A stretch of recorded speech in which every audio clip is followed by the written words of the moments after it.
tell us when she's going to lunch? It would be really helpful.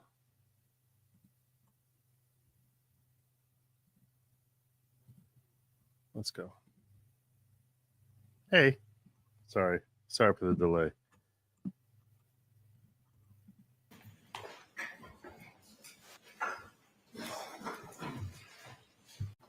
May I, Your Honor? Yes. Good afternoon, Ms. Hyde. Good afternoon. Jessica Hyde I on noticed you this have some stand. documents with you. Could you just state what is in front of you so I know that I might be able to help expedite this if I know what you have in front of you? Absolutely. I have the first digital forensic analysis report I completed for the previous trial. Do you have a date? You have several of them. I do. It's the first one. I apologize. This is the one, I believe it's May. I don't remember the May day of off the top of my head. 2023, May of perhaps? 2023, obviously. Then I have the second one. This was the one that was used in the pretrial motion. December 2024? December 20. Yes, that's correct. Very nice. Then I have the third one. This is the final one regarding the phone that was identified as Miss McCabe's. Yes. And then I have the fourth one, which is the phone of Mr. O'Keefe. And then I do have the opinion from State versus Huera, but if we don't need that, that's fine. Okay, very well. I appreciate you telling me that. In March, and you recall on your direct examination, Attorney Brennan asked you questions going to your experience and qualifications. Do you recall those questions? Yes, I do. You were involved in a case, is actually a murder trial. We'll catch up soon. In the state of Maryland in a case called State v. Herrera, as recently as March of 2025, correct? Correction, it's an attempted murder. Attempted murder. And in that particular case, you had attempted to offer various opinions to the court, correct? I object. You have to move along from this case, from what you're talking about. You have to move around. This is what they lost in the motion on. So He's asking this question in order to, so can you reject, rejected by the court, and that way he can appeal it. Then he can't ask it. This is why he's asking it. Regard, do you recall another case from the state of Massachusetts, Arrington case, in which He's not you gonna let submitted that either. a pro se amicus? Do you recall that case? I do. So that one you're And gonna let is him it in? correct that in that case, you submitted arguments on behalf of the prosecution in that case? I submitted an amicus brief, which is not on behalf of anybody. It's as a friend of the court. Right, but the friends of the court, you took a position in that quote, friends of the court brief, correct? Took a position on the evidence. Right, and the position you took on the evidence was that the frequent location history data is reliable and should be used. Is that correct? The statement is that I do not have that amicus in front of me. It has been a year and a half since I've read it.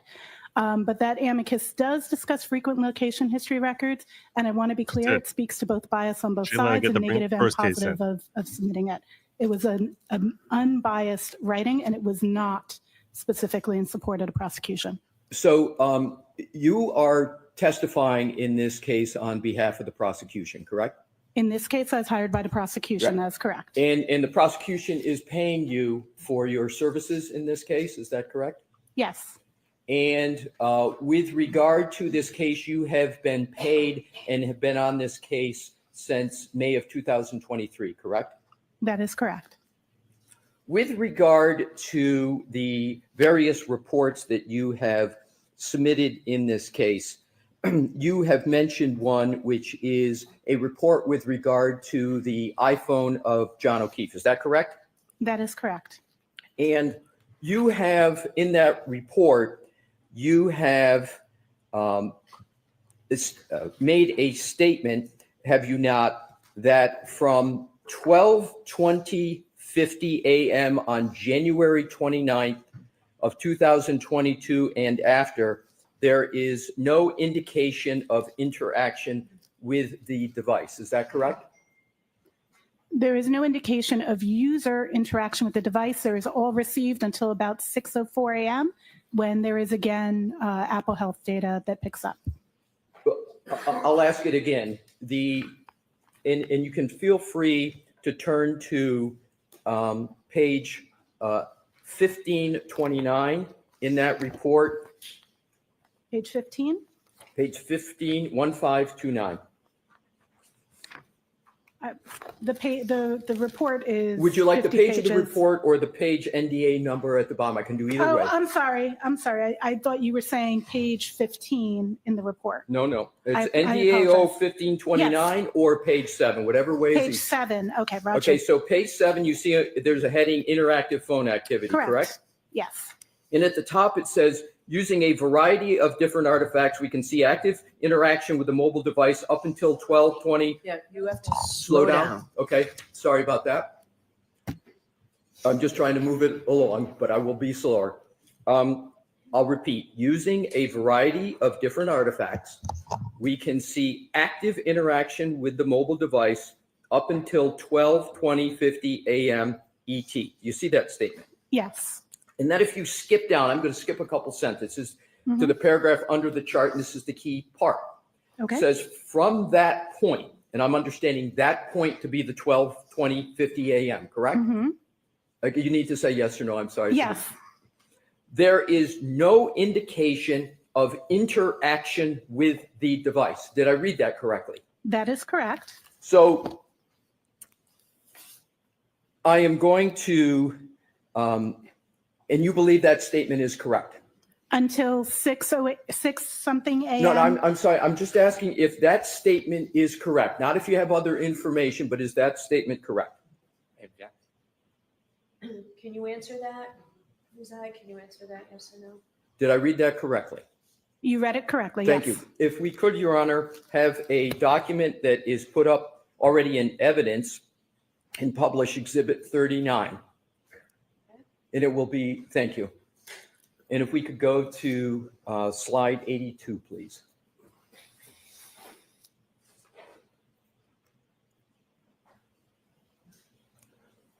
And Ms. Hyde, if I could draw your attention to the entry that is, it says 3209 under app lock, but we know that the 00 is a 12.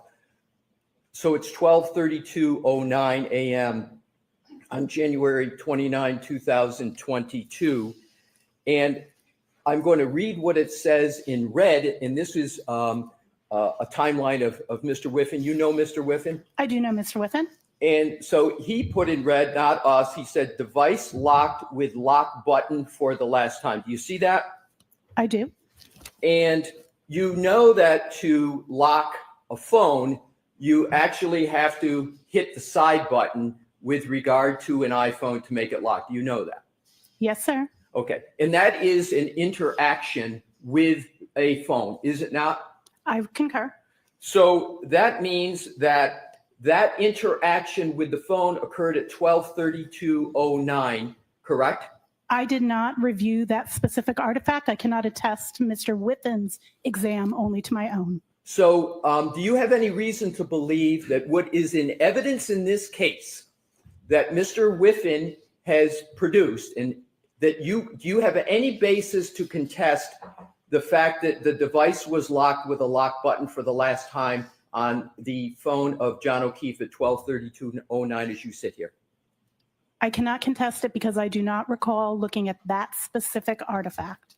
Don't you think it would have been appropriate to be accurate as a digital forensic analyzer on the topic of the last of an indication of interaction with the device? Don't you think it would have been appropriate to look at that 12:32:09 in any of the tools you said you used on direct? I did not correlate that artifact in my timeline. I understand you didn't. And my question is, you make a statement. Well, let me back up. Do you understand that in this case, as in many cases, that matters of seconds in activity can be determinative of a case? Do you understand that from your experience? Absolutely. So it's important, therefore, to get activity right for any data forensic examiner when they're issuing reports about activity, particularly of a decedent. Is that important? Absolutely. So isn't it correct that the statement that you make on page 7 of your report, that from that point, 12/20/50, there is no indication of interaction with the device, is incorrect? I cannot make that without going back and reviewing and validating the artifact you just produced from Mr. Whiffen. I would need to validate that in order to respond to that. But as you sit here, you have no basis to contest what Mr. Whiffen has stated, that there was a lock button on the side of the phone of Mr. O'Keefe. This is a great way of creating reasonable doubt. Take the two witnesses, expert witnesses that the state themselves provided, and play them off against each other. Oh, you're not willing to embrace what Whiffen said? Oh, I guess the jury should embrace what Whiffen said, right? Or should they embrace what you said? Or should they just ignore both of you because you can't get on the same page here? It's phenomenal way to have the jury basically say, we don't know which of these people know what they're talking about. Maybe neither of them know. And that's how you create reasonable doubt. Great job, Alessia. A full 12 minutes after you say there was no interaction with the device. Is that correct? I don't. I would have to review that portion. Is there anything that had prevented you from reviewing that in that data before you wrote this report? If we showed up here today. Not that I can think of. I would have to go and re-review that. My question is... I don't know if that artifact, I have not reviewed that artifact, so I cannot speak to an artifact I have not reviewed, and I did not, that is not my report, that's Mr. Whiffen's report, so I cannot speak to that without going back and reviewing that evidence. Isn't the interaction with the device, a lock button, readily available to you in the data that you have and had in your possession when you wrote this report? Yes. Thank you.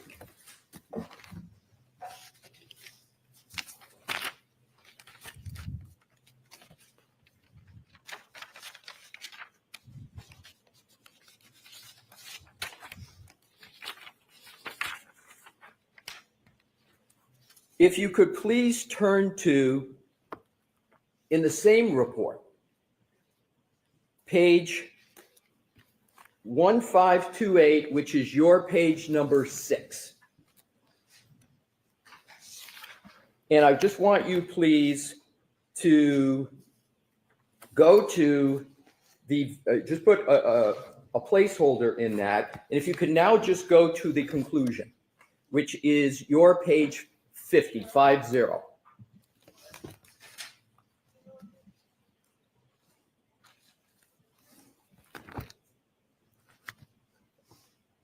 Let me know when you're there. I'm there. So in the conclusion, you state that starting at 12:01 a.m. on January 29, 2022, the mobile phone was in use with activity of Waze navigating to 34 Fairview Drive, Canton, MA, active interaction with the screen, steps, audio playing text messages and calls until 12:31 a.m. EST on January 29, 2002. Did I read that correctly? Yes. That statement is also incorrect, isn't it? On what basis? Do you believe that statement is correct or incorrect? I believe that the statement is correct regarding those artifacts that are mentioned in that statement, yes. Okay, if you could please, if you could turn to page 1535 of the same report. Can you give me my page number, please? I will. Okay, thank you. You're welcome. If you could turn to your page 13. 13, Roger. Yes, I'm there. And you see an entry that says 12:31:56, which is the same time in the conclusion, but I'm going to develop it. I believe I know where you're going. Hold on. I'm sorry. I need to ask the questions. Yes. I appreciate you looking to help, but if I could, I'd appreciate it. Absolutely. Thank you. So it's got health steps, and it has steps 36, duration 20.9 or 20.398 seconds. Did I read that correctly? That is absolutely correct. So if you look at this data point in your report on page 13, the steps began at 12:31:56, but they ended 20.39 seconds later at 12:32:16. Is that correct? That is correct. So therefore, your statement in your conclusion, if you could go back to 50, and this is in your conclusion, your statement there is that the steps, the mobile phone is used with activity, including steps, until 12:31 a.m. EST. That should read until 12:32:16, correct? It depends on your interpretation of interaction. As a user is walking, they're not actively interacting with their device. It's their movement that is. It's not direct interaction with the screen. But I would agree to your view that that could be interpreted as needing an additional 20 seconds. Isn't the more correct way to state the conclusion that the active interaction when it comes to steps is not calibrating using the screen, but the phone is calculating steps taken? Isn't that correct? That is correct, but that's not interactivity with the device. I understand, Yes. but the sentence reads includes steps, and the more accurate way to have stated that would have been to put 12:32:16 instead of 12:31 a.m., correct? I'm sorry, you just said 12:30. I did this to the minute, not to the second. Could you rephrase what you were citing? Well, I'll state it again. I appreciate that. You're welcome. So isn't the more correct way to don't state know. this important data point in your conclusion, instead of saying active interaction with the screen and steps, etc., until 12:31 a.m. EST, the 12:31 should be 12:32, because the steps that you have on your page 13, by what you concede, is the duration of 20 would have brought it to 12:32:16, correct? I would state that depends. I believe either is a correct way to state that.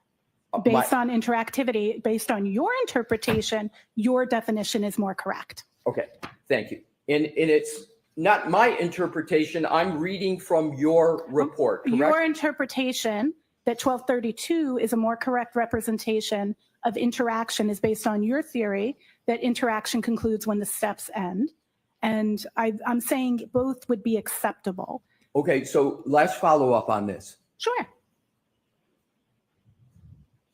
Isn't it correct that it isn't my theory when the steps end? Your words. If I could just finish, Please, because if absolutely, we sorry. talk over each other, the stenographer's not going to get both of us. Thank Agreed. you. So Still doing it. it's not my theory. It's just the simple math from an entry you've made on page 13 that the steps began at 12:31:56. They ended 20.398 seconds after that, which, just doing the simple math, is 12:32:16. Did I do the math correctly? That is correct. Okay, I'm not thank you. debating that. Thank you very much. So now what I'd like to do is to go to page 1528 of your report. Do you have my page number for that? I'm sorry. Yes, and I appreciate that you go page number. So I just center in on the lower one, then I'll go immediately to the one. So it's your page 6, Ms. Hyde. Thank you. You're welcome. Just let me know when you're there. I'm there. If you could please go to Apple Health Data Steps. Mhm. And we've been talking about steps because they're important enough that you put them in a report, correct? That is correct. So let's go to an important data point, therefore, in your report, in the chart, which is the second entry, which is, as you've stated, 12:21:10 a.m. Do you see that? I do.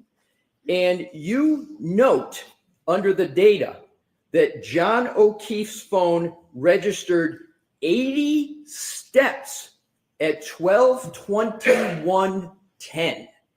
Did I read that correctly? You did read that correctly. And those 80 steps constituted 191.253 seconds, as you state, correct? That is what is stored in that database, correct? And is my math correct, so that the jury understands this perhaps a little better, Sure. that 191.253 seconds equals 3.2 minutes, Approximately, yes. approximately? I'm doing the math in my head, so that's why I said approximately. Understood. So am I reading this entry correct, that you're stating what the data shows, that 80 steps were taken by the phone of whomever had the phone of Mr. O'Keefe? There were 80 steps taken at 12:21:10 a.m. on January 29, 2022, for a length of time of 3.2 minutes. That is what the phone registered. That's what the phone registered. Very well. Now what I'd like to do is to turn to the phone of Jennifer McCabe. Okay. And that is, for your reports, you don't date your reports, so I can't give you a date, but it I know, says... it's report 3, I believe, is what you're looking at. Exactly. Yep. It's 3. And subtle dig there there. is, bear with me, I'm accommodating your page reference, and I'll have it soon for you. It is your page 7. And let me know when you are there. I am there. Are you aware of an issue regarding the time of an interactive phone activity on Jennifer McCabe's phone at 5:07 a.m.? Are you aware of that issue, and particularly a communication to a person named Coco? Are you aware of that? I would need to check in my report. May I turn to the page Absolutely. for that time? And I if do it see is- an outgoing call to someone labeled Coco at 5:07:21 a.m. And you can tell that because in your report on page 11, you list a 5:07:21 a.m. call to a Coco as outgoing, correct? Correct. Have you discussed that call with any member of the Commonwealth? No. And again, this call is at 5:07 a.m. on January 29th of 2022, correct? That is correct. There is no duration listed for that call. And if you just follow my questions, if you can, yes or no, is that correct? There's no duration yet listed. Correct. So what I want to do is to also note Coco is Jen's sister, that who's married to Brian Albert, the that owner of the omission house where is O'Keefe not died. the only omission of durations from this report, or I'll state it differently. Let me withdraw that. There is no population of the duration column for any call from 12:14:30 a.m. on January 29, 2022, all the way through this 5:07:21 call. And you don't start listing durations until 8:59:34 a.m. Is that correct? Yes, and explainable. The artifact. I understand Yes, Mr. okay. Brennan can Sure. handle those on his redirect. Absolutely. So there's not a population of duration of calls after numerous early calls and phone, as you call it, interactive phone activity. Nothing populated in this report until 8:59:34. That's correct? Yes. All right.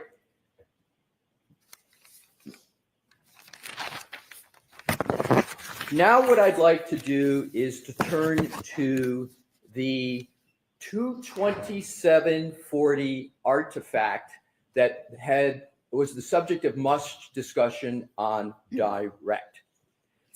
And I am going to refer to that as an artifact. Is that a parlance that is familiar to you? Yes. And if I refer to that as a timestamp also, is that a parlance that's familiar to you? Absolutely. So I can refer to 2/27/40 as a timestamp, and you would find that parlance acceptable. Yes. Thank you. So I'm going to do that. Just to keep it simple, I'm going to refer to it as a timestamp. Now, you've been on this case working for the Commonwealth since May of 2023, correct? May 4th, 2023. That is correct. So you've been on this case for 2 years, correct? Not actively the entire time. But you started on this case in May 2023. You issued a report in May Correct. of 2023, correct? Correct. You issued a report in December of 2024, correct? Correct. After being rehired in November. Right. And you issued more reports in 2025, correct? That is correct. So all of that activity has been on this case, correct? All on this case. That And is that's correct. been all on behalf of the prosecution, correct? That is correct. None of that work has been done on behalf of the defense, correct? That is correct. So let us now go to the timestamp of 2/27/40. Your opinions on what is the meaning of that timestamp have varied from May of 2023 until today. Is that correct? No, that is incorrect. Let's cover that issue. Sure. Let's turn to your May 2023 report. Isn't it correct that the report and your findings were pursuant to a request from Detective Lieutenant Brian Tully? Correct. And how many interactions have you had with Lieutenant Detective Brian Tully on this case approximately? I really don't know. I'd have to go look back at email and call logs. Is it more than 5? Yes. Is it more than 10? Yes. Is it more than 20? I don't know. So somewhere between 10 and 20, would that be fair? Again, I'd have to review my call logs. I'm not But it going to was test. more than 10. More than 10, I'm sure. So 417. the issue was your use of various forensic tools that revealed a timestamp, 2/27/40 a.m. timestamp on January 29, 2022. Is that correct? Is that a fair characterization of an issue you looked at? Correct. So if you could go to page 5 of that report. Quite the contrary. And actually I would complimented ask that greatly you during- go to during the his- last paragraph that starts with "in the instance of the Google search," and let me know when you're there. I'm there. So it reads, "In the instance of the Google search, house long to die in cold, that was recovered from the write-ahead log associated with the X browser state DB SQLite database with the timestamp of 2/27/40 a.m. was marked by Celebrite as having this timestamp and being deleted." Did I read that correctly? Fair. Yes. So you use the words that Google search, "house long to die in cold," was associated with the timestamp of 2/27/40 a.m. Isn't that what your words are in this report? In that database, they are associated. That is correct. Right. And in terms of page 3, if you could go back, of your report, under relevant findings, Hmm.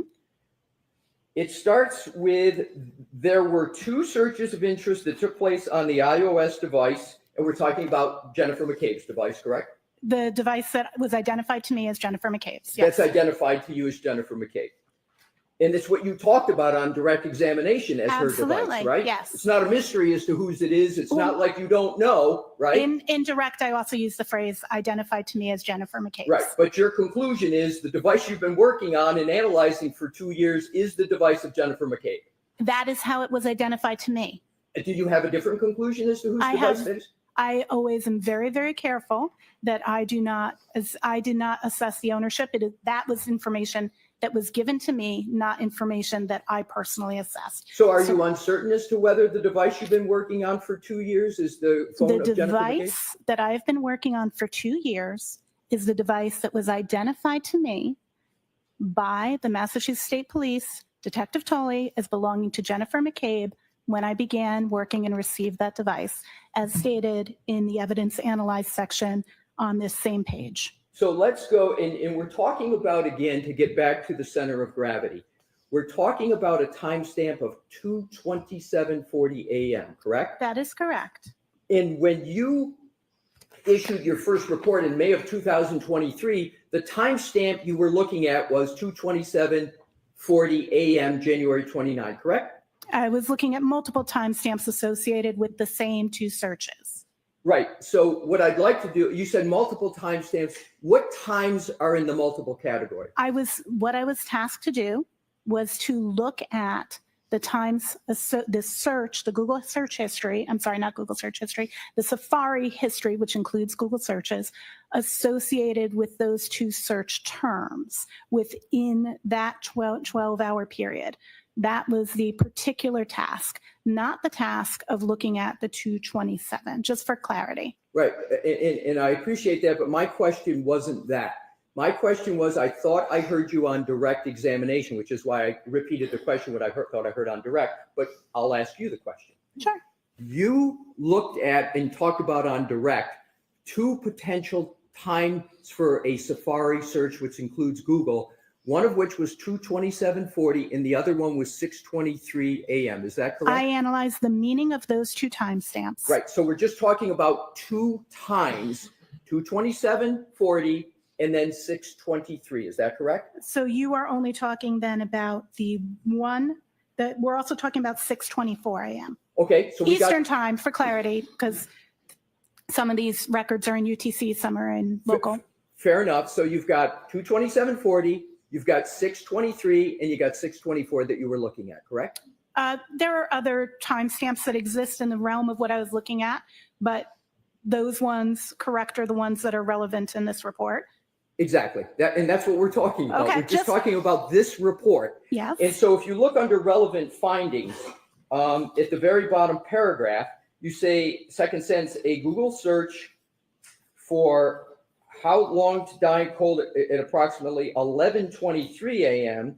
and then how long TIDIE in cold took place at 11:24. That is in UTC. I apologize for not having the timestamp format there, but that is the UTC time.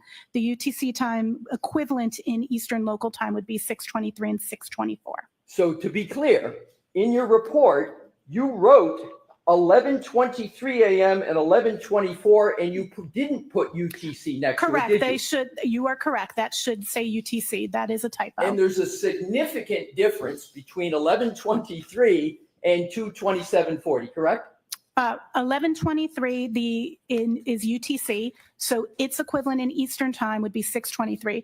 The artifact of 2:27 is already in local time, so that is in Eastern time. So what we would be comparing is 2:27 and 6:23 and 6:24 to be appropriate. They're taking into account the data storage and which ones are in UTC and which ones are in local time. I understand your explanation now, Perfect. but in this report, there is no UTC time down. You have 2 additional times in addition to the 2 times, 2 different numbers added to the 2, correct? The UTC was a typo. It should say UTC next to those. And the chart shows all of those artifacts in EST and is clearly labeled that they're all in EST. So you would agree that it's better stated to state it a different way than you have in your report? I would say that both are equivalent. I should have had UTC there. But yes, it's easier for the audience to speak in EST. I would say forensics examiners typically communicate in UTC, but we translate for our reports. And I should have either communicated that in EST or included UTC. I will definitely contend that. So in terms of your May 2023 report, your first report in this matter, Yes.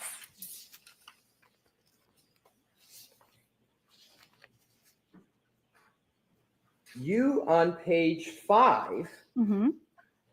in the sentence underneath the block paragraph state, in the instance of the Google search, house long to die in cold that was recovered from the right ahead log associated with That's correct. the X browser stage with a timestamp of 2027:40 a.m. was marked by Celebrite as having this timestamp and being deleted. Did I read that correctly? You read that correctly. Now let's move ahead to page 7 of your report. Mhm.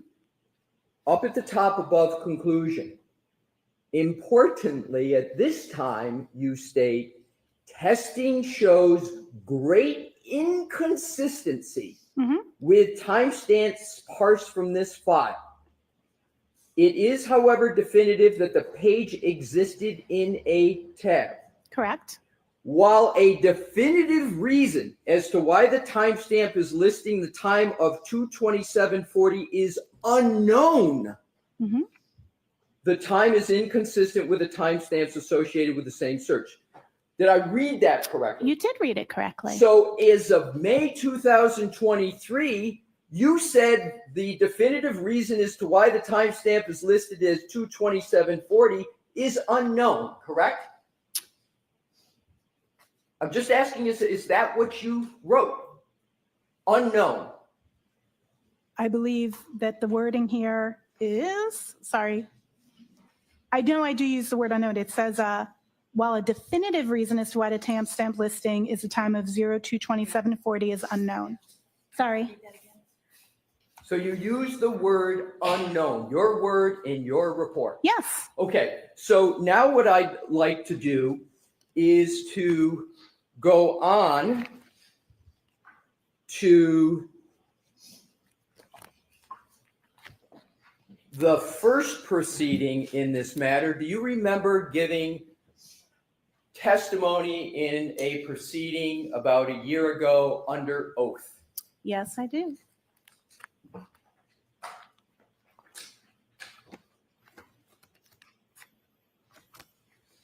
I am now going to go to that testimony, and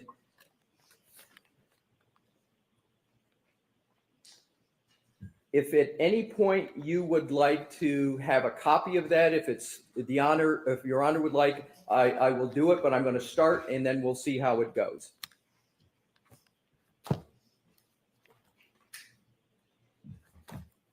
So bear with me a moment. Do you recall in that testimony stating that you processed the image in several forensic tools? I use Celebrite Physical Analyzer, and then you list many other tools. You remember giving that testimony? We have a page. I'm sorry, Mr. Brennan, I thought I'd given it 1-12.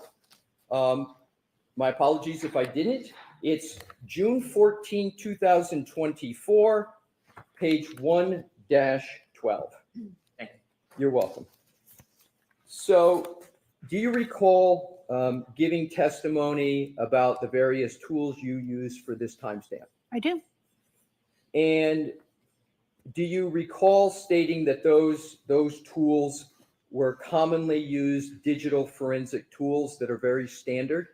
Do you recall that? I'd have to see the wording that I used at that exact time. Would it be helpful to refresh your recollection if I showed you that? It would be great. I would greatly appreciate that because I do not recall the precise wording, but I know that I Fair spoke to the enough. I'll tools get I that for you. used. May I approach, Your Honor? Yes, Mr. Alessi, you offered a transcript. Do you have the whole I have the transcript? whole transcript if that helps. It might speed things along. Agreed. Okay. We have one else provided. So Ms. Hyde, I'm going to give you a transcript. Thank you. I appreciate it.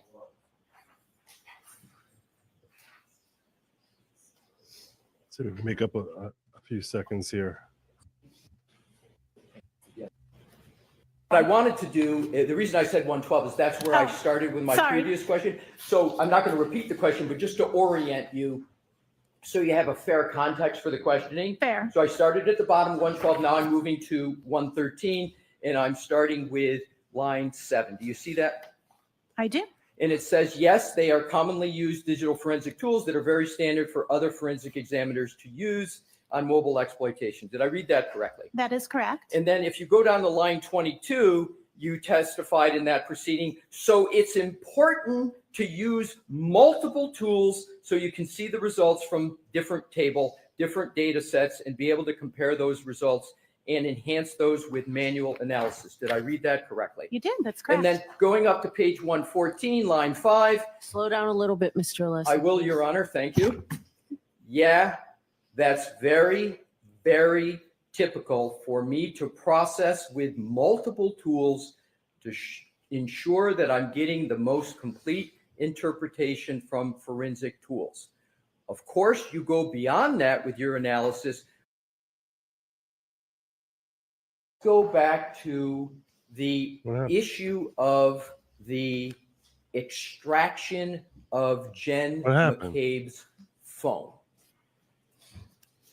I don't know what happened there. And what I want to do is to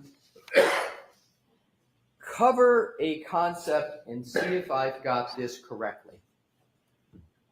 Are you familiar with the phrase Apple source codes? I'm sorry. Can you please repeat? Absolutely. No worries, sir. Are you familiar with the phrase Apple source codes? Apple's source code? Absolutely. Yes. And isn't it a fact that Apple keeps its source codes proprietary, meaning very few people have access to it? That's correct. It is closed source is the term we would use. Closed source. That would be the term of art, correct? And they keep it so close that they call it closed source. And it's not just Apple. Lots of tools are closed source. That just means that the code isn't available like it would be for the tool I mentioned earlier, iLeap. That's an open source tool. Anyone can look at the code. For Apple, we cannot go look at the code that makes your phone run. That's correct. And isn't it the case, and I referred to that as the MB postulate, to shorthand it, but I don't need to have you refer to it that way. I'm sorry, could you repeat that phrase? I was unfamiliar with it. I'm going to skip it. Okay, I'll thank just you. go on. Basically, the concept that Apple has source codes that are closed sources. So I just refer to them as Apple's closed sources. Wouldn't the best information about when a search occurred, what it's associated with, wouldn't the best information be in the Apple source code to answer that question? It is acceptable in digital forensic science and in accordance with the NIST Science Foundation papers to conduct testing to determine how the functionality of something works. You do not need access to the source code to be able to speak to an artifact. My question isn't that. My question is, isn't the best place the best place to go is to the Apple source codes themselves? Or are you saying these physical analyzer tools are just as good, and the information they pull is just as good as an Apple source code? Those are very, very, those are incongruent statements. Apple source code is not a healthy way to do an examination because it would be so onerous, and we do not know the level of documentation. We don't know the language. That is not necessarily the most effective way to determine what data is. Forensics tools parse results of how data is. They don't interpret them. The examiner interprets them and provides meaning. And I would like to state that those three things should not be conflated. They are very individual concepts. I think you misunderstood my question. I probably did it because that's what I was seeing. My question is this. Isn't the best source for information about data in an iPhone contained within Apple source codes? Not necessarily, because that doesn't perform. Operational performance is a better source in a practical sense to being able to determine what something is, as opposed to That sounds zillions. crazy. And no, I don't know the number because it's closed source, lines of code that may or may not have different levels of documentation. Apple themselves wouldn't be able to, any individual there who has access wouldn't know every feature of how every element works. Testing through the methodologies described in NIST Whoever wrote is the code would know. accepted methodology in our science, not reviewing the source code. I'm going to try it a different way. I understand what you're saying is, if I got it correct, you correct me. Are you saying that these physical tools make it easier to interpret and view the data? I did not speak about the tools at all in the statement I just made. Okay. I spoke about manual testing and checking the functionality and what results. Parse tools, again, these are three separate concepts. The concept of code and actually reviewing code to make a determination is different from parse tool results, is different from doing testing and validation. Why don't we just have someone from Google tell us what it is, from iPhones tell us what it is? Why is this like something from why do we need you? Why do we need you to tell us to sit here as if like the creators of iPhones are dead and we can't ask them, well, how's the timestamp show? What's the basis? What does it tell us? What do we need you for? Those are separate concepts. They should not be commingled as if they equate to each other. So have you ever learned of, have you ever spoken with Mr. Whiffen? Ian Whiffen? I have spoken with Mr. Whiffen historically, but not since the term of this trial. Have you ever spoken to Mr. Whiffen about whether the Apple source codes are the best source of information about topics like timestamps? Have you ever spoken? That's just a I have question. not had Have that you ever talked to him? conversation with Mr. Whiffen, no. Okay, already. I want to move on to, and do you regard Mr. Whiffen as a reputable? Mr. Whiffen is a reputable forensics examiner, and I've actually reviewed his work in other instances and peer reviewed his papers. So you have, You're all assuming that she's making those faces, not realizing how alienating it is, and completely ignoring the very likely possibility that that's her best job at looking appealing. have regard for his I have reputation. regard for his I'm sorry, reputation. we have to wait for each other. Oh, to yes, talk I'm through the sorry. trend. It's all right, no worries. So I have regard for the opinions of Mr. Whiffen generally, correct? Absolutely, And yes. you believe he has a solid reputation, correct? Absolutely, that is correct. Now let's turn to the History DB database. You are familiar with History DB? History DB, are you familiar with that phrase? I am familiar with that phrase. Okay. Do any of the house-long searches appear in the History DB? In this instance, no, we do not have artifacts in the history DB of either of those two searches. So I want to just repeat that in a different way. So the History DB, is that considered a valid and valuable source of information in an iPhone? That is a valuable artifact for Safari history. That is correct. But the house-long searches we've been discussing do not appear in that History DB, do they? That is correct. You spoke about PYF, PDF on your direct testimony. Do you recall that? I do. It's the Python framework for PDF. It is a GitHub tool, one can download from GitHub to utilize to create PDFs using Python code. So a developer and a tool would integrate that to create a PDF. And the PYF, PDF can have the variables set, correct? Yes, the Python script allows the developer to set things such as their name that they created the document. Yes. I want to go to the extraction of Jen McCabe's phone that you talked about on direct examination. Is the hash value I want to correct that. It's like saying that no. What she's saying is it's better for us to know whether a picture is zoomed in by looking at the picture than it is by looking at how the camera works as to whether that's a zoom in, whether it has a zoom in feature. Signed or unsigned?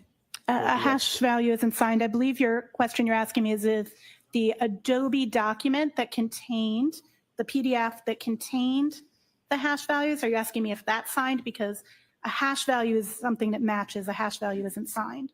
Let me ask it this way. Is there any hash value associated with Jen McCabe's phone that is unsigned? That is not a valid question. I apologize. We don't refer to hash values as being signed or unsigned. We would refer to the PDF that contains that value as being signed or unsigned. Have you ever read a report of Mr. Ian Whiffen in this case? I have, but I have to be clear. I have not read all of Ian's reports. I've only read some, so I don't know if I read some of his earlier reports. Do you recall reading a report of Mr. Whiffen where he references a hash value being unsigned associated with the iPhone of Jennifer McCabe? Can I see said report so I can validate if I did or did not? I'm not sure based on just that, because I wouldn't use the term hash value being signed. I did see a report in which Mr. Whiffen spoke to the PDF not being signed. So you do know what it is. I just want to try to shortcut this and work off your last statement. You're now saying you do recall seeing a report of Just a Mr. second, Whiffen you where don't. he said a PDF was unsigned? I need to see, I do remember him referencing the PDF. I would need to see the report, especially since the characterization of hash value being unsigned is not a term of art that I am familiar with in our field. Let me ask if you agree or disagree with this statement. This value can be used to compare with the original hash calculated at the time of extraction in order to validate the extraction data. However, this requires authentication of the original hash value, which is not possible with gray key extractions, as the PDF containing the extraction hash value is unsigned. Therefore, this hash value could be used as a suggestion of authentication, but cannot be guaranteed 100%. Do you agree or disagree? His statement there says the PDF is unsigned, not that the hash value is unsigned. Right, but it's nonetheless unsigned, correct? The PDF is not signed. That is a correct statement. Gray key PDFs that purport that value are not an Adobe signed document. Do you know the history of the extraction of Jen McCabe's phone? It's yes or no. Can you provide more clarity? What do you mean? Do you mean from the time the image was made? Do you mean from the time the device was received? Because I don't know the information pertaining to the receipt of the device into evidence, and then I only have the documentation of the image forward. So I want to be clear about what period we're talking about. It's an excellent point, and I am going to follow up with some questions. Okay. In an extraction, doesn't the extraction from a phone start with the raw data, raw image? You tell me, when someone brings a phone in, what's the first step that gets taken in order to do a full file extraction? What's the first step? It depends. There's got to be steps with regard to network isolation. I need to know if the device is AFU or BFU at that point. So I don't have that information from this case, if that is the question. I get from the image forward. So what I'd like to do, and this may be my last section of questioning, I'd like you to describe the ideal situation as to getting the most reliable data from an iPhone from the start. What's the most? The reason he's doing this is you want to pin down what she thinks is the best way to do it. She doesn't know how it was done here. And then he can get from the extraction people, how did you do it? And that this way pit her potentially against the people who extracted it to say, The state's own witness thinks that they didn't use the best extraction method. Maybe the data they got is garbage because they didn't use the best extraction method. So he's locking her into what it is, and he likes the fact that she doesn't know how it was extracted, because now she can't tailor it to try to give testimony that's consistent with the way it actually was extracted.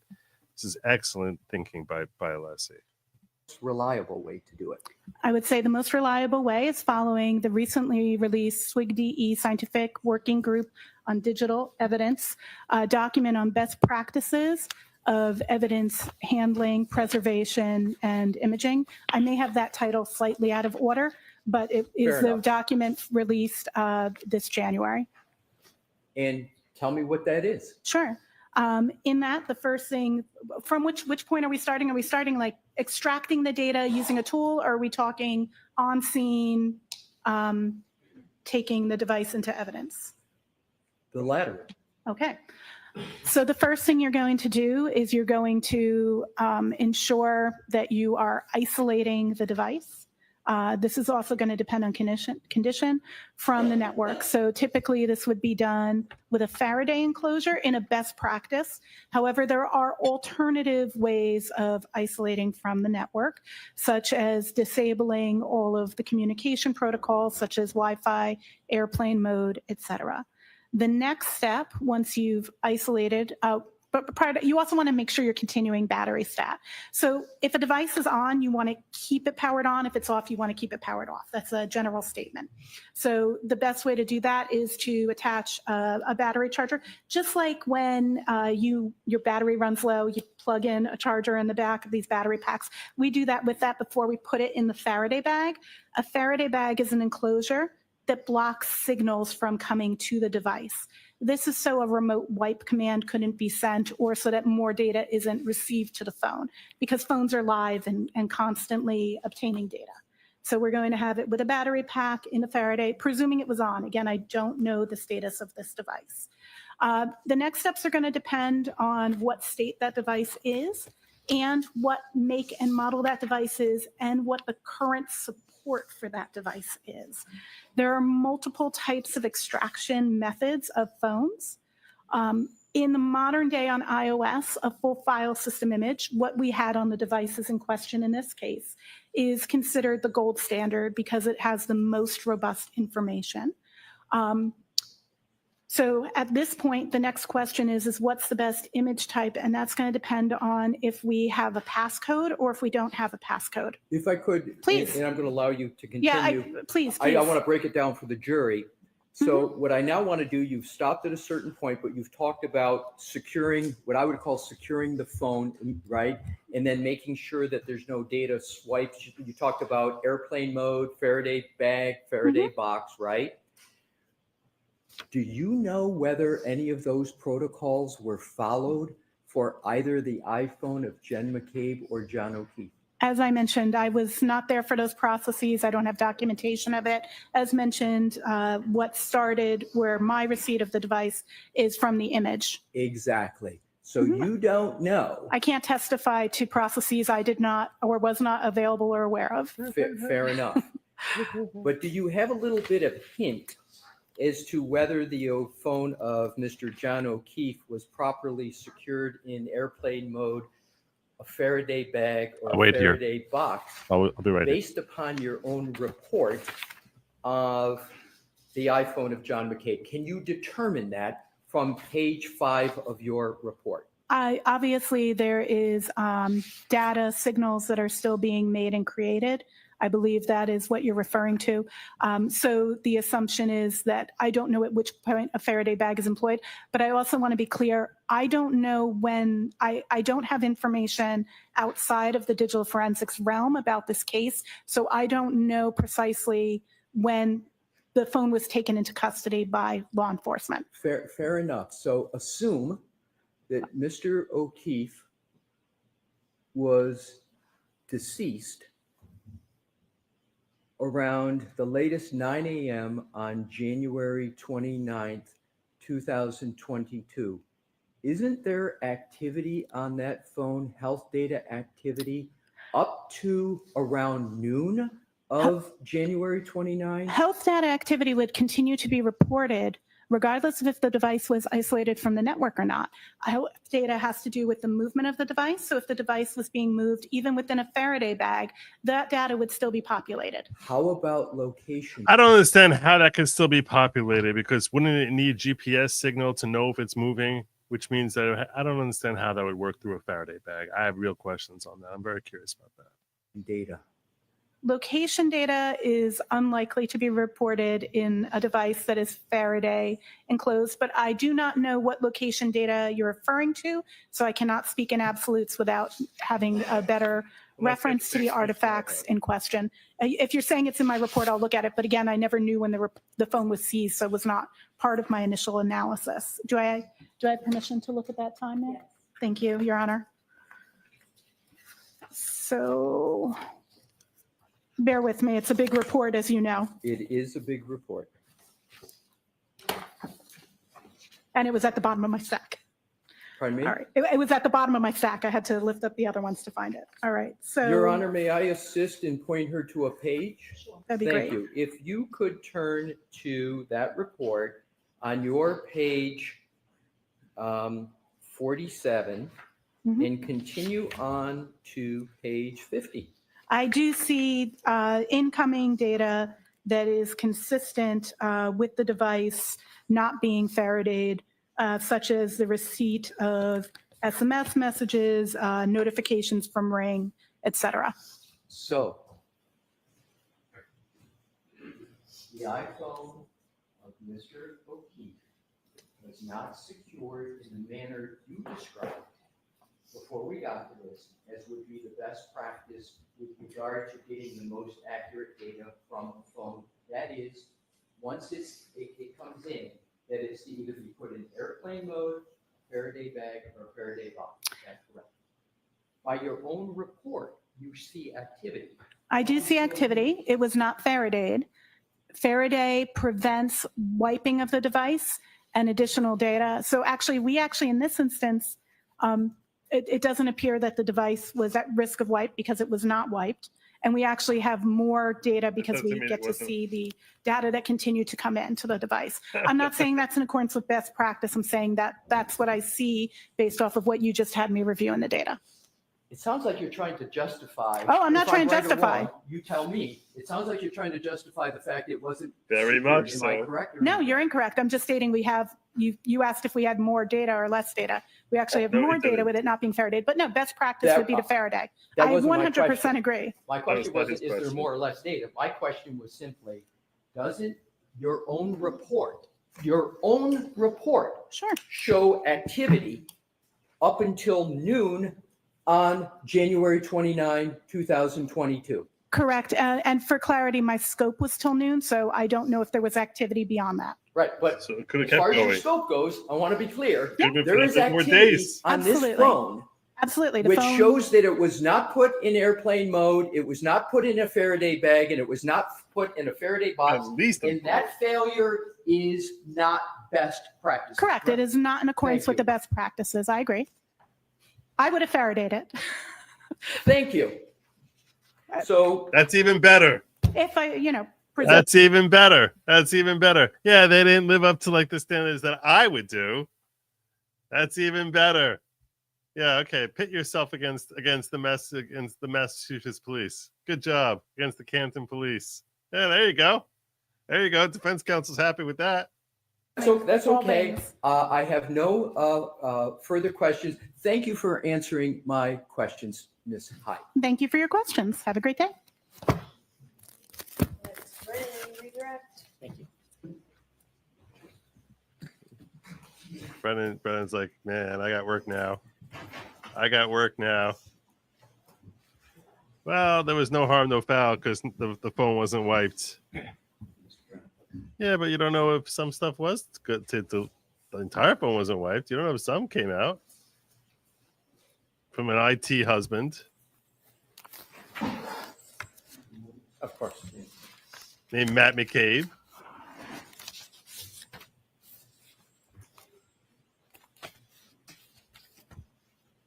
Whenever you're ready. Thank you, Mr. Gray. You're welcome. You were asked when you began working on analyzing phones in this case, and you said it was in May. Was that of May of 2023? May of 2023, May 4th, 2023 is the email I have of a note. Thank you. Yes. It's easy to remember because May the 4th be with you. When you first were asked to What a begin work surprise on that this she knows case in May that of joke. 2023, what was the catalyst for you to begin working on this?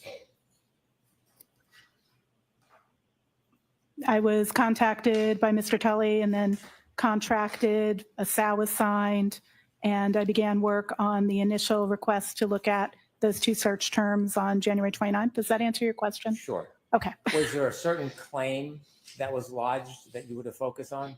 I was to focus on the two search terms from January 29th, 2022. And were you informed why? Was there any context to that? Probably, I don't recall the exact conversation that I had with the DA's office and Lieutenant Tully at that time, but I'm assuming that I was given that context. I have in my notes that I was to look at those two searches on that date and do an analysis about those. Were you asked to reach any particular result? No, I was asked to provide my report, not to reach a particular result. Were you asked to reach a conclusion that the 227 timestamp was inaccurate? No, When you engaged in your analysis, was it independent of the district attorney's office? my analysis was independent of the See district it. attorney's office. I actually, in the first case, had very little communication with the district attorney's office during the period of my analysis. Was there any input from any outside source on what your result or ultimate opinions would be? No, Would you ever allow anybody to affect your input? no.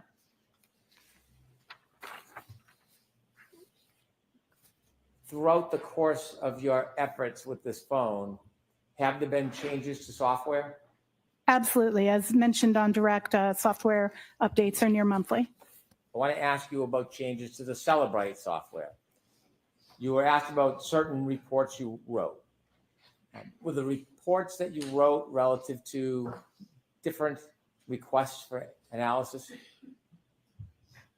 Yes, The report regarding report number 3, regarding changes to Celebrite software, was that report limited to the timestamp change, or was it to include other efforts? the scope of that report, may I review what I have documented as the Please. scope?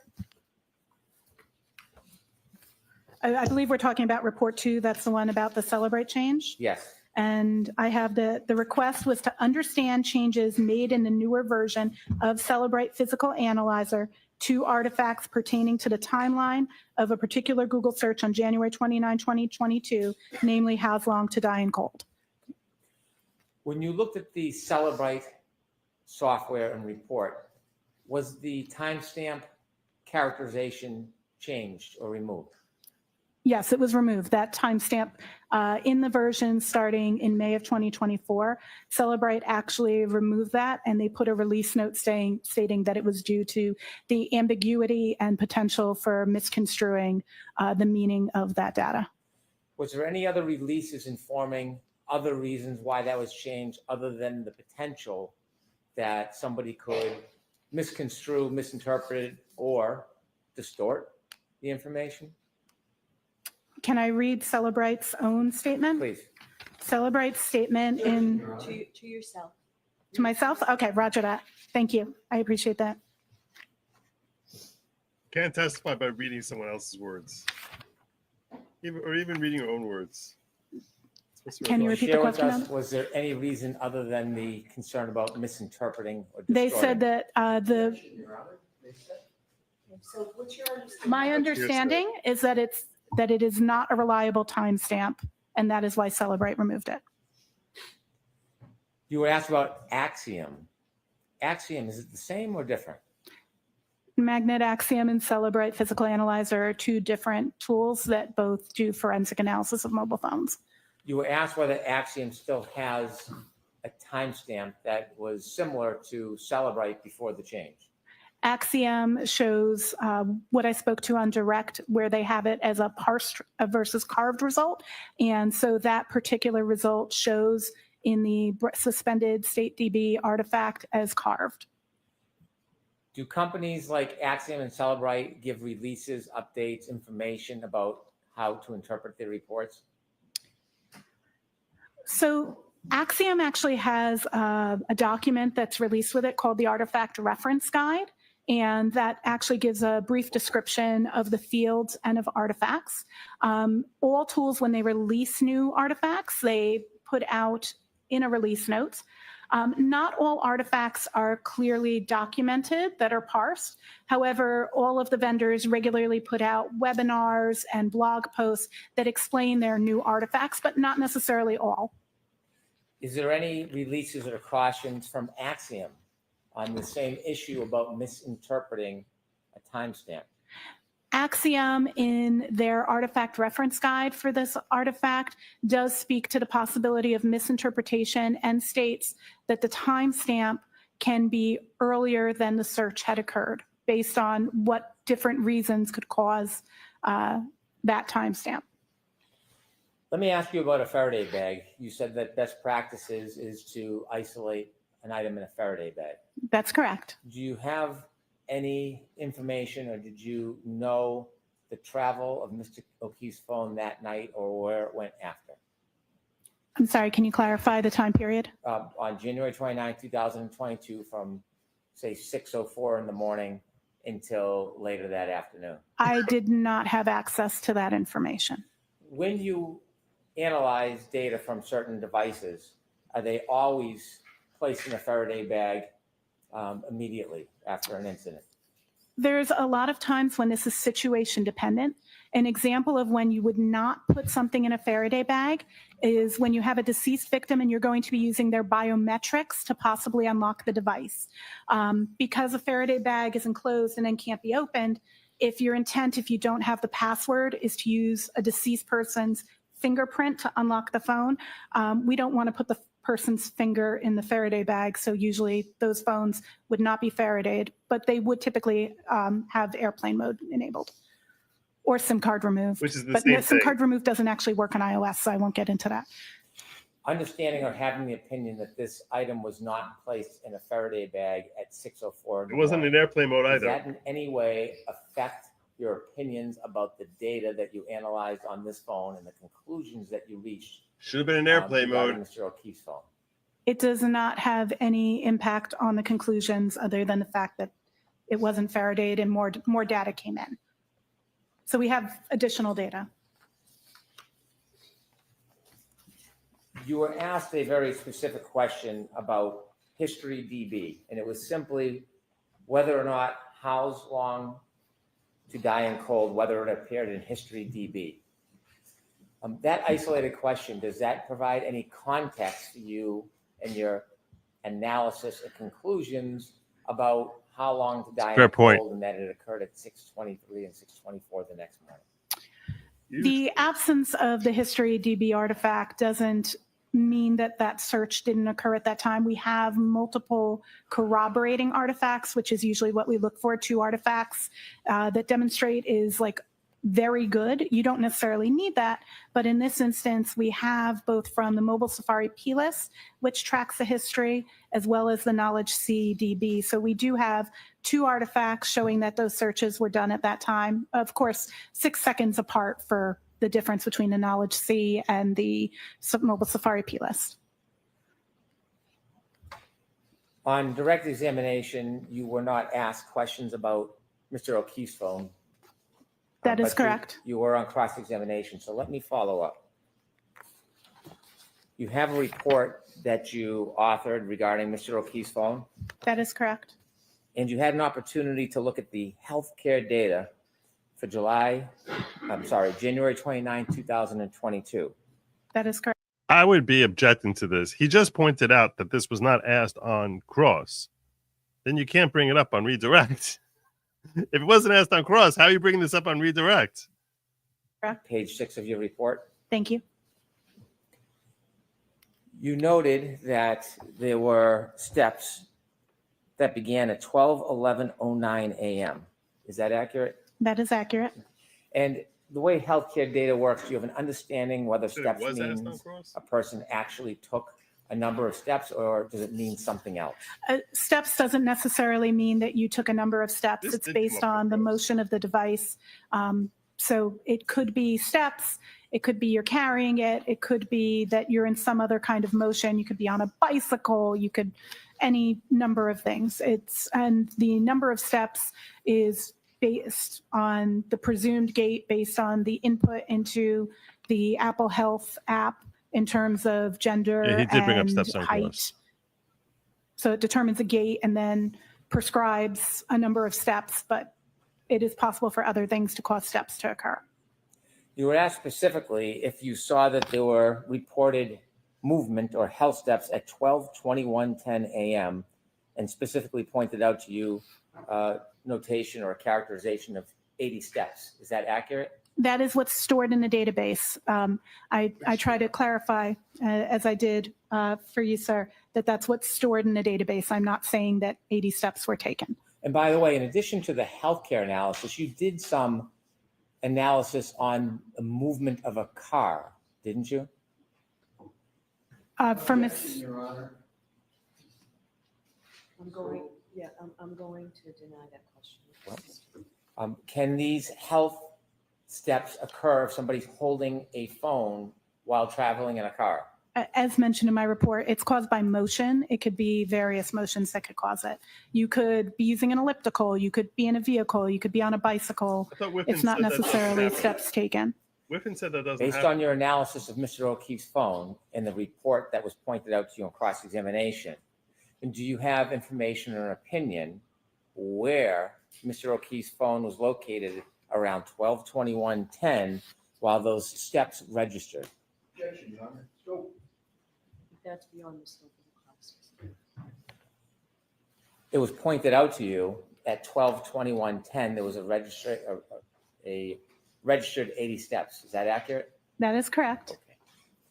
And then you were also asked about the last healthcare data, the last movements of this phone.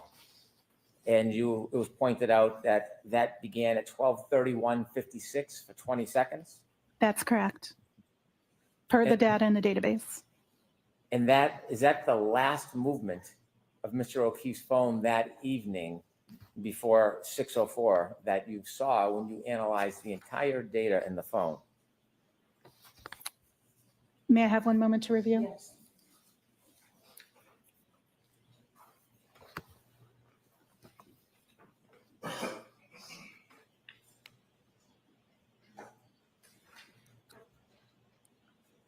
That appears to be the last before the 6 a.m. hour. So that 20 seconds, if it began at 12:31:56, what was the last movement in seconds in time at that time of Mr. O'Keefe's phone? I'm sorry, can you repeat? Yes, if that was a 20-second interval at That's correct. 12:31:56, what was the last second that evening that Mr. O'Keefe's phone moved? 12:32:16. And then when you analyzed the phone and were asked about these times, is there any movement between that last movement and 6:04:01? Between the 12:32? Yes, 12:32:16 and 6:04:01. Any movement of that phone whatsoever?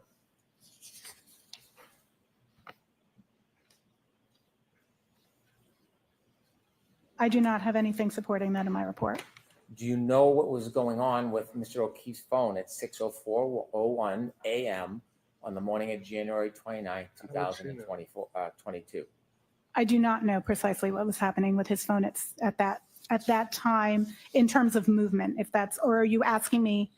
I'm sorry. Can you clarify what you mean Yes. by the question? The next movement after 12:32 Is the 6:04? 6:04:01 Correct. a.m. Correct. Do you have any information about where or why there was movement of the phone at that time? I don't. That wouldn't be inside my digital evidence. I don't believe. And the last question is the next movement at 6:15:14. Do you know if that phone was being moved by somebody or somebody else than Mr. The O'Keefe? phone was in motion. I do not know if it could be by a person, it could be on a rail car. I don't think it was on a rail car for clarity, but I don't know what is causing that motion at that time. Thank you very much. Any follow-up, Mr. Yes, O'Keefe? Your Honor.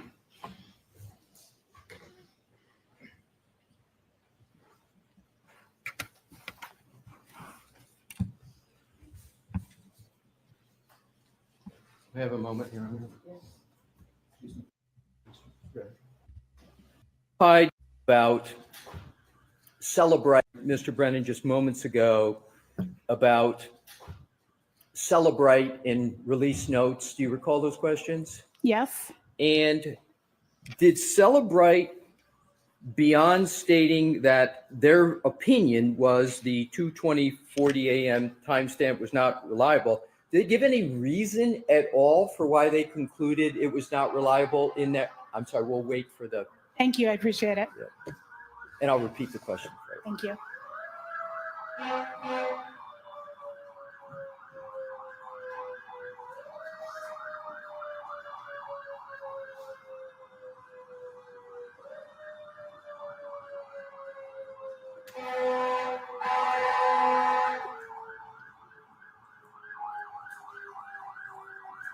Every time it's on the defense.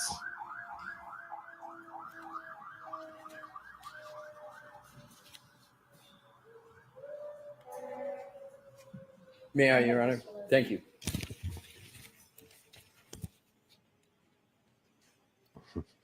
In that release note, does Celebrite state any reason for why they wrote not a reliable timestamp? There are other. I'm sorry, my published but question not is, do they Celebrite? state in the release note whether there's a reason for why they concluded? May I look at the release note, ma'am? Thank you, ma'am. Thank you, Your Honor. Please try not to talk. I will, Sorry, Your Honor. thank you. Reason for the conclusion, not a reliable timestamp. One moment, I'd like to review what they wrote. Thank you. Absolutely. Since She reads. is Whoa! She due. reads with her lips. What the heck? What the yes, heck? they do. They state that further research What the heck since was that? is the reason that they're doing What it, was that there's that? further research. Did they state what that research is? They don't, but All right, but they don't state what the further research is. that is correct. They All right, state now that what I'd like it's to do is- unreliable. Move on to Axiom. Mhm. You were asked questions by Attorney Brennan, and you referred to Axiom as using a different parlance with the timestamp of carved, correct? Celebrate uses this deleted demarcation or recovered demarcation. Axiom does not do that at all. They speak to how they recovered the artifact, be it that it was parsed. When I say parsed, I mean the item was where it was expected to be in the algorithm, found it, located it, and said it's here, versus carved, which is when they have to go into an unexpected area, such as slack space, which would be the areas that are not yet used or were previously used to extract the data from that. So Axiom actually recovers the timestamp, but Celebrite does not. Is that correct? Is that correct? Yes, Okay. currently, previously, when we did the first case, Right, but it's the currently, opposite. Celebrite Correct. doesn't, but Axiom does. Axiom recovers 2:27:40 a.m., correct? Timestamp? They That recover- is the timestamp that they show for that artifact. Correct. Exactly. So now I'd like to go back to the next topic, our discussion about Mr. O'Keefe's phone and secured or not. You talked about one example of maybe needing to use a biometric to unlock a phone.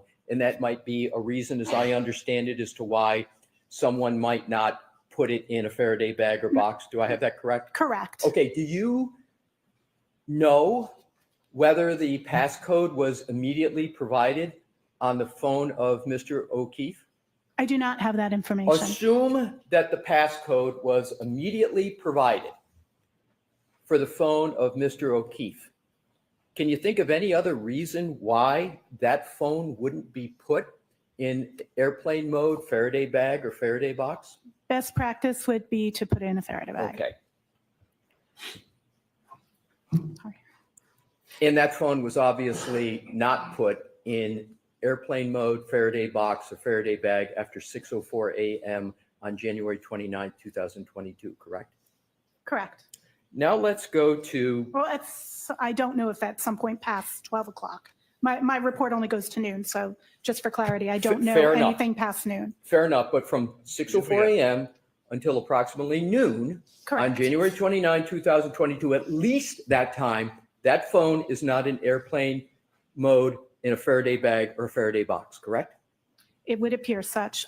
Because I didn't analyze past that, I don't know if it had been potentially Faradayed and then it broke Faraday and got data, but I don't suspect that based on this. It appears that that data was live. But I just have to speak to the fact that I just don't know because I didn't go past noon. Right, but you're going past noon. Right. I'm not. Okay. My yeah. question, 6 and a.m. to I'm- noon, it does not appear to be Faraday. So to be clear, from 6:04 a.m. on January 29, 2022 until at least noon of January 29, 2022, the iPhone of Mr. O'Keefe is not in airplane mode, it's not in a Faraday bag, and it's not a Faraday box, correct? Unless it was in a broken Faraday bag, like they put it and it was failing. But it does not appear to have been placed in Faraday bag. All right. Well, I'm just being honest. You should test your Faraday bags. They go bad. I use Dr. Katz's testing methodology, but in 100%, it appears to have been receiving signal for that entire period and not in a Faraday bag, which would be best practice unless biometrics were needed. So let's now go to hopefully what are the last two categories of questions. With regard to the iPhone of Jen McCabe,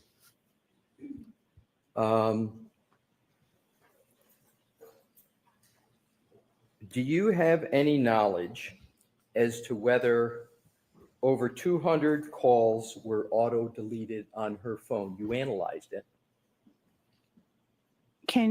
We can see that calls were auto-deleted. You're asking me if the number of, I just want to make sure I understand the question. If the number of calls that were auto-deleted, if that exceeded 200? My question is, do you know whether there was auto deletions on Jen McCabe's phone?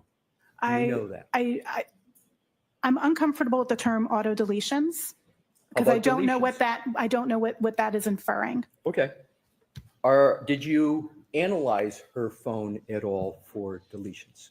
I analyzed her phone to see. I would object to this is beyond the scope of redirect if I was Brennan, just pointing that out. If there had been deletions of call logs. And what I found was that there were records that were removed by the system and not recoverable from that database, but were recoverable from biomes. Understood. Now, what I'd like to do is to address your answer in response to Mr. Brennan's questions, where you said that the issue with regard to Mr. O'Keefe's, or just generally your proposition, that there was no impact on your conclusion because more data had been obtained. Did I get that correct? I believe my statement was there was no impact on my conclusion with the fact that it had not been in a Faraday. Right. So isn't it, though, the case that when a phone's not in a Faraday and is therefore active, data can be overwritten? Yes. So if data can be overwritten when it's not in a Faraday, you can lose that data, correct? Is there data that we're concerned? Yes, theoretically. Right. Yes. Not your question. You want to answer a question with a question. So maybe there's bad data there that's... You talked about, in response to Attorney Brennan, the 12/31/56 steps. And you said the last, according to you, last movement, 12:32:16. Do you recall those questions? I recall the questions. To boil it down, isn't it correct that that phone was moving at that time? May I check the timestamp again? I Absolutely. apologize. There's Oh, no. a lot of timestamps going back and Please forth. do. 12:31:56. Is that Yeah, the? that's the start. Yep. Oh yes, this one there definitely is. Yes. So, doesn't matter what kind of movement, but that phone was moving starting at 12:31:56 and still moving until 12:32:16 a.m. on January 29, 2022, correct? Yes. Thank Could you. have been in the car. Appreciate you answering my questions. Thank you. It could have been in a car the same way it was in a car before. Thank you, Your Honor. Or I see counsel about scheduling. Or feel free to All stay with this did was create more confusion with the movement, which she's testifying could be in a rail car or something like that. For all we know, this was for all we know that those 35 steps where he was, backing away from the vehicle, perhaps he was in the car and she couldn't hit him.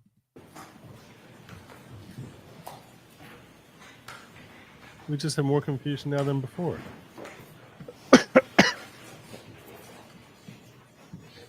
What's going on? May I? Yes. I would like to play clip 15, please. What's happening? Why do we get these clips with no witness? What's happening? Totally more than Jen McCabe.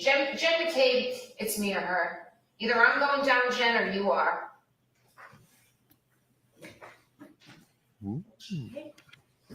Why is that relevant? Folks, I talked to the lawyers briefly about scheduling in sidebar, and I'm told we're actually ahead of schedule. So with that, rather than beginning a witness who's probably going to take a while, we may as well let you go and enjoy the rest of this beautiful afternoon. So we're on schedule, ahead of schedule. We'll reevaluate that tomorrow. Now you will see lawyers in sidebar asking for as well about scheduling. Those same cautions, please. Do not discuss this case with anyone. Don't do any independent research or investigation into this case. If you happen to see, hear, or read anything about this case, please disregard it and let us know. And be very careful with your social media use. So see you tomorrow morning. Thank you. What the hell was that? What was that? Why don't you come on up? What the heck was that? What was that? What was that? Why? How is that? What facts could possibly and help enlighten as to whether or not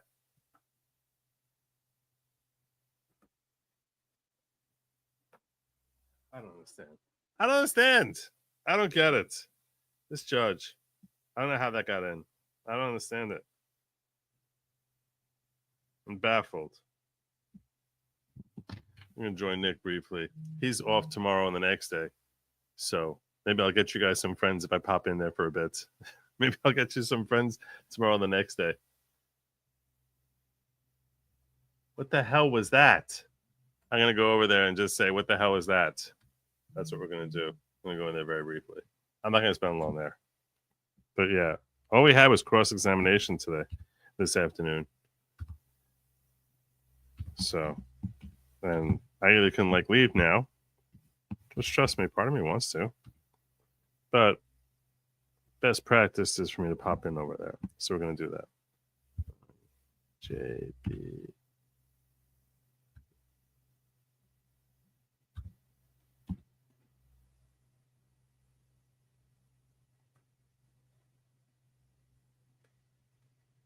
If you're here, and you can please wait, is this today?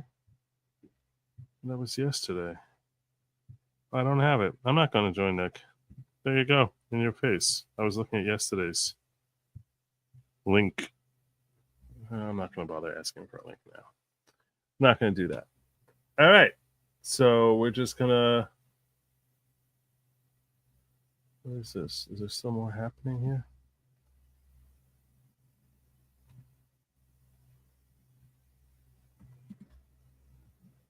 I don't know if there's more happening here. I don't think there's more happening. This is what I'm seeing here on the screen.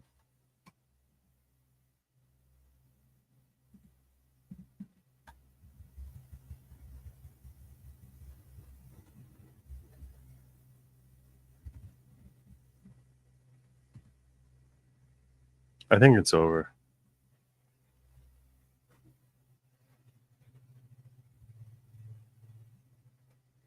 Just got the scheduling from them.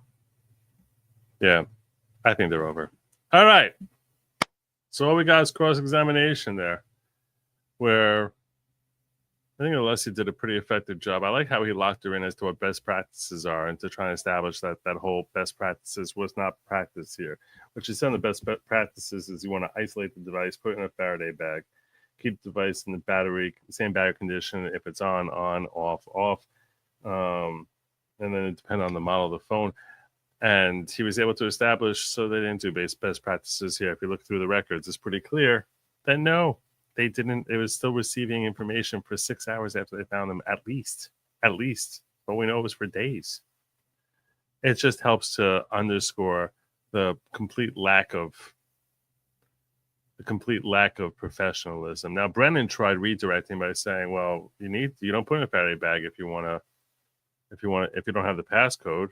And the implication we got, I don't remember if there was testimony about this as to whether or not they had the passcode. They got the passcode right away from someone else. I think there may have been testimony on that. I don't remember. But I'm pretty sure that Leslie's confident that if it has not been elicited yet, it will be elicited during the course of the trial. That they got the passcode without having to use the dead man's finger, like they're in some spy movie. It's like cut off his finger and put his finger against the phone so you can get the phone open. They didn't do that. Fortunately, that's a good thing that they didn't have to defile the body of John O'Keefe or bring the phone to his cold hands and press his finger up to it, shove his eyes open, put face recognition. Oh my God, that's horrible. I'm sorry. I shouldn't have gone there. I apologize. All right. That's my show. I'm sticking to it. Tonight, I do expect to be live streaming, and we'll be back here tomorrow. I'm hoping that we're going to get some more folks in here. I'm hopeful that we'll get that. Yeah. And that's my story. I'm sticking to it. Catch you tonight. Goodlogic.locals.com. Goodlogic.locals.com. This way you know when and where I am at all times. It's basically, that's the same information I give my wife. Like, if you want to know when and where I am, just check out. Go to goodlogic.locals.com. That's how she finds me. And that's how you can too. I'll see you later. Godspeed.